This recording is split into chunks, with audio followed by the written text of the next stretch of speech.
Welcome to this Light and Life Bible Ministries message. Our aim is to help you have a clear understanding of the Bible. In our previous message, we continued looking at the initial vision in the book of Revelation of one like a son of man in the midst of the seven candlesticks. This depicts Jesus in the midst of his church. In this message, we'll look at John's response to this extraordinary vision, and we will see Jesus' interaction with John, which further indicates that Jesus is not only equal to God, but is in fact God. Let's start by reading chapter 1, verses 17 to 18. I'm reading in the English Standard Version. When I saw him, I fell at his feet as though dead. But he laid his right hand on me, saying, Fear not, I am the first and the last, and the living one. I died, and behold, I am alive forevermore, and I have the keys of death and Hades. Having turned to see the voice speaking to him, John fell, as though dead, at the feet of this overwhelming depiction of Jesus.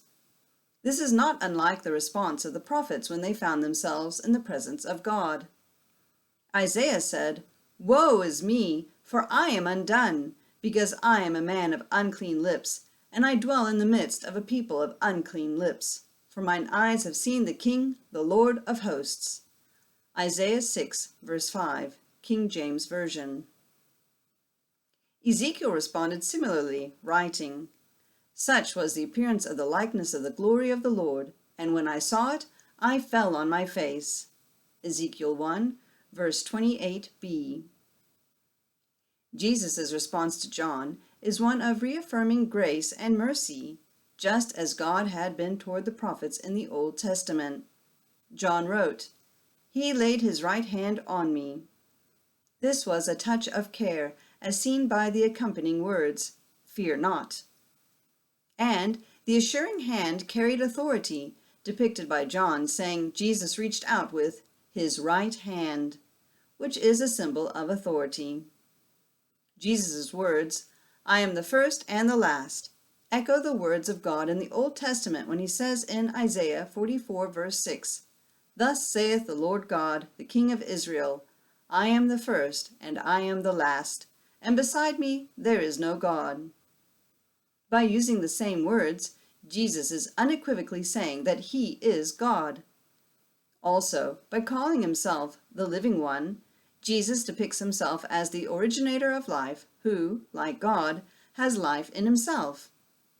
John had written similarly in his Gospel, saying, In him was life, and the life was the light of men. John 1, verse 4, and I am the life. John 14, verse 6.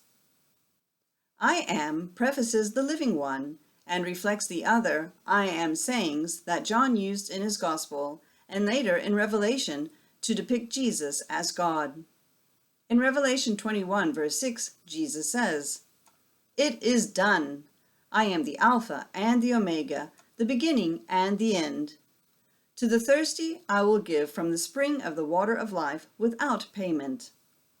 And in Revelation 22, verse 13, Jesus used the words that God used to describe himself in Revelation 1, verse 8, saying, I am the Alpha and the Omega, the first and the last, the beginning and the end. In keeping with one who has life in himself, Jesus said, I died, and behold, I am alive forevermore. This reiterates the great work of salvation that he did in dying and rising, thereby conquering death. By saying, I have the keys of death and Hades, Jesus indicates that he has authority over these entities. These are comforting words, not dissimilar to those in 1 Corinthians 15, verse 55, where Paul wrote, O death, where is your victory? O death, where is your sting? Or, as in the New King James Version, O death, where is your sting? O Hades, where is your victory? If nothing else, these verses in Revelation clearly depict Jesus as God by his actions and what he says about himself.